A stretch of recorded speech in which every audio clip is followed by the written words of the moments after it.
anniversary klinik sahabat aku. Jadi Ya Beb. ya, jadi hari ini aku baru saja menggelar fashion show kecil di ulang tahun klinik sahabat aku bersama dengan Hans Virgoro. Nggak banyak, bajunya cuma 7 koleksi aja gitu kan. Bikinnya juga cuma 1 minggu gitu. Tapi ya karena permintaan dari sahabat pengen ada fashion show, makanya hari ini aku fashion show. Temanya apa sih Kak Igun malam? Sebenarnya nggak ada tema ya, orang bikin aja cuma seminggu gitu kan. Tapi ya karena teman aku punya jewelry, jadi baju-baju yang aku buat aku kawinkan dengan jewelry karyanya Hans Virgoro gitu. Igun selama 1 minggu itu prosesnya itu bisa secepat itu gimana? Ya mungkin karena aku udah terbiasa kayak menggarap baju penyanyi atau ya menggarap klien-klien. Sekarang kan kalau bikin baju semua nggak planning ya, jadi maunya serba cepat, maunya serba kilat gitu. Jadi membuat satu koleksi dengan durasi yang cepat buat aku sih udah lumayan biasa sih gitu. Oke? Kak Igun, Ya. sedikit dong, kemarin kan gosip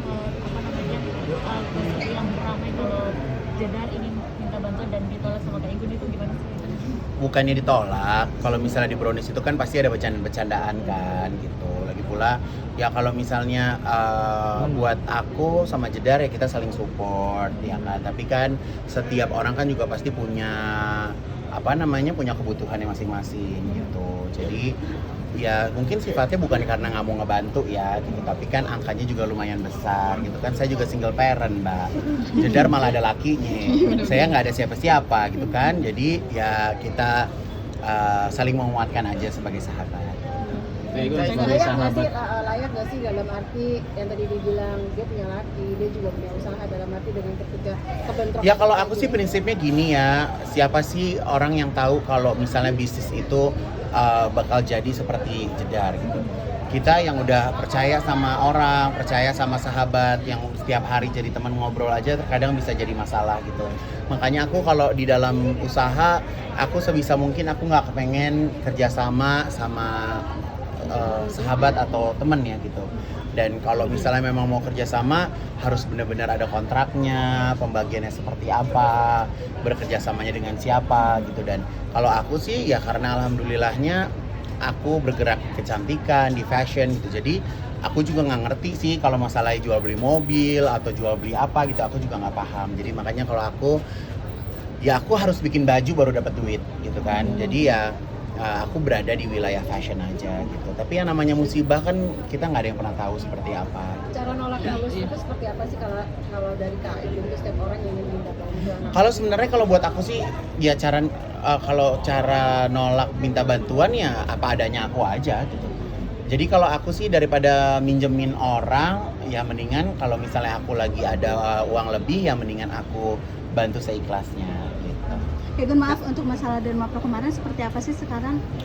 Rambut trading kemarin itu loh yang Kak Igun. Oh udah selesai, kemarin aku udah sempat datang ke sidang sebagai saksi. Aku udah menjelaskan semua kronologinya dan alhamdulillah insya Allah udah selesai urusannya sama aku. Masih ada singkot utangnya nggak sih, kan kemarin sudah jadi saksi gitu, berarti udah clear ya, sama sekali clear. Harusnya sih udah selesai gitu. Tapi masih berpengaruh nggak sih dengan karyawan-karyawan yang kemarin sempat disebutkan Karyawannya Kak Igun? Nggak ada. Saya memang dengan DNA Pro memang murni aku sebagai ambasador dan harusnya kontraknya 3 bulan, tapi sebelum kontraknya habis memang udah saya batalkan gitu. Berarti udah nggak ada panggilan lagi Kak? Insya Allah jangan dong, ya kan? Itu sebagai saksi ya Kak Igun? Ya sebagai saksi. Ada kerjasamanya seperti apa sih waktu itu, bisa kalau boleh tahu kita sama Depo? Kayaknya cukup di ruang sidang ya Beb ya, udah kelar gitu. Karena buat aku terus terang dengan adanya permasalahan itu juga sangat menyita banyak waktu saya. Saya juga pada akhirnya juga nggak dapat apa-apa karena uangnya semua saya kembalikan gitu kan.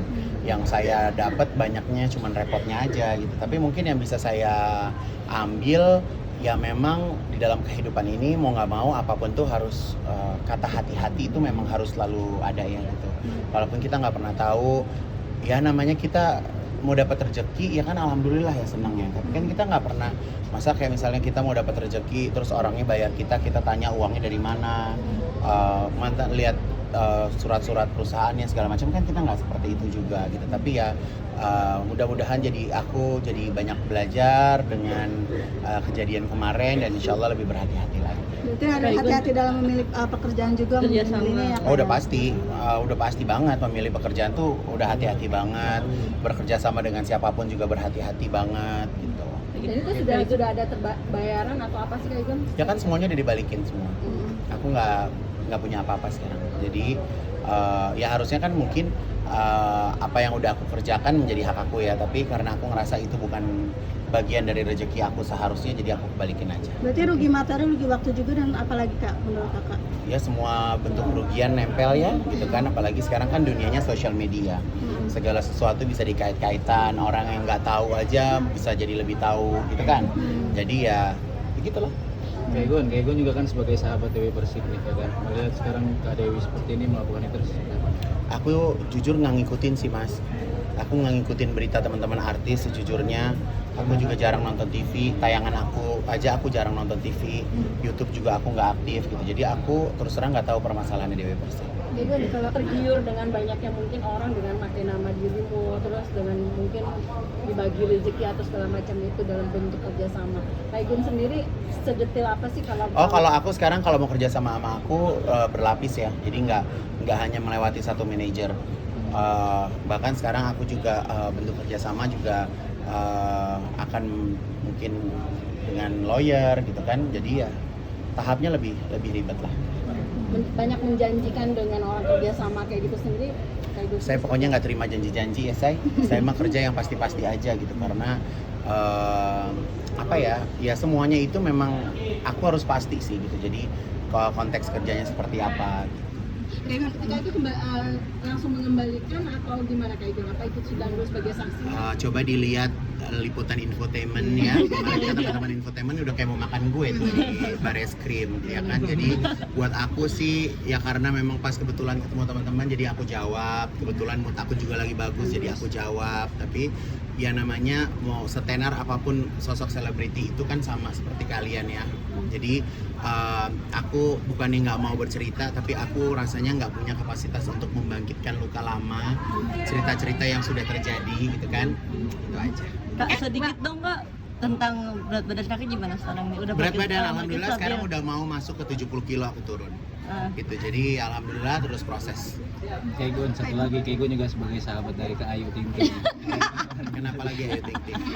Katanya masih Dengan Aku seneng sih, aku seneng Ayu Ting Ting mau dekat dengan siapapun aku senang, aku dukung gitu karena ya bagaimanapun juga dia juga harus melanjutkan kehidupannya, ada jodohnya gitu, daripada selalu dikait-kaitin sama aku yang nggak ada ujungnya kan juga sayang kan gitu. Jadi ya aku berharap mau Ayu dekat sama Boy atau mau dengan siapapun itu aku dukung karena kita berteman setiap hari ketemu, chemistry kita juga selalu ada gitu kan. Jadi kalau ada berita bahagia dari sahabat ya pastinya senang. Tapi bentuk rasa sayangnya Kak Igun sendiri ke Kak Ibu Ayu. Ayu itu seperti apa sih Kak?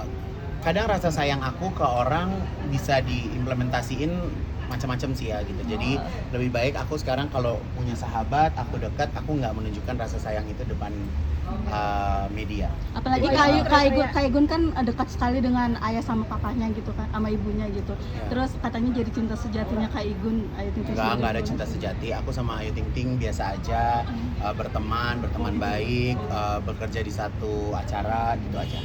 Sempat envy nggak sih Kak Igun? Enggak, aku udah nggak ada envy Mas. Jadi aku balikin lagi. Jadi kalau misalnya teman-teman jangan bikin spekulasi, jangan jodoh-jodohin lagi gitu. Karena kalau buat aku sudah saatnya Ayu Ting Ting punya pasangan gitu. Saatnya Ayu Ting Ting punya pasangan karena kalau dibalikin ke aku sekarang ini prioritas aku bukan menikah gitu. Jadi kalau aku ditanya punya pasangan atau enggak, aku punya pasangan. Tapi bukan untuk di-share dan menjadi konsumsi publik gitu. Jadi buat aku sih itu aja. Jadi kalau misalnya Ayu Ting Ting punya pasangan, dekat sama siapa, kita pastinya sebagai sahabat dukung dan ikut senang. Alasan Kak Igun jadi privacy hubungannya itu sendiri gitu apa Karena nggak menghasilkan, Mbak. Karena aku bukannya selebriti atau artis yang kalau beritanya naik aku dapat duit gitu. Aku harus kerja, aku ada karya baru dapat uang gitu. Jadi buat aku nggak perlu permasalahan pribadi aku tuh di-share di masyarakat sih. Mungkin kalau sudah waktunya dan tepat baru. Kalau sudah waktunya ya siapapun yang punya waktunya ya pasti kan bisa di-share. Gue tapi kalau Ayu Ting Ting itu merupakan kategori istri yang seperti apa sih kalau dari pandangan lo, ataupun Aku kan belum pernah menikah, nggak punya pengalaman tentang gitu-gitu sih. Jadi aku nggak bisa mencoba untuk mendeskripsikan seperti apa. Sosok wanita yang kuat gak sih Ayu itu kalau di mata Igun? Ya udah pasti kuat lah. Masa nggak kuat? Kurang kuat apa? Jadi tulang punggung, kerja keras setiap hari gitu, menghidupi keluarganya gitu kan. Jadi ya kalau misalnya dia pun mendapatkan pasangan ya harus pasangan yang lebih dari dia, pasangan yang bisa ngejaga dia sih. Oke. Gak usah pesen tiap hari WhatsAppan. Thank you guys.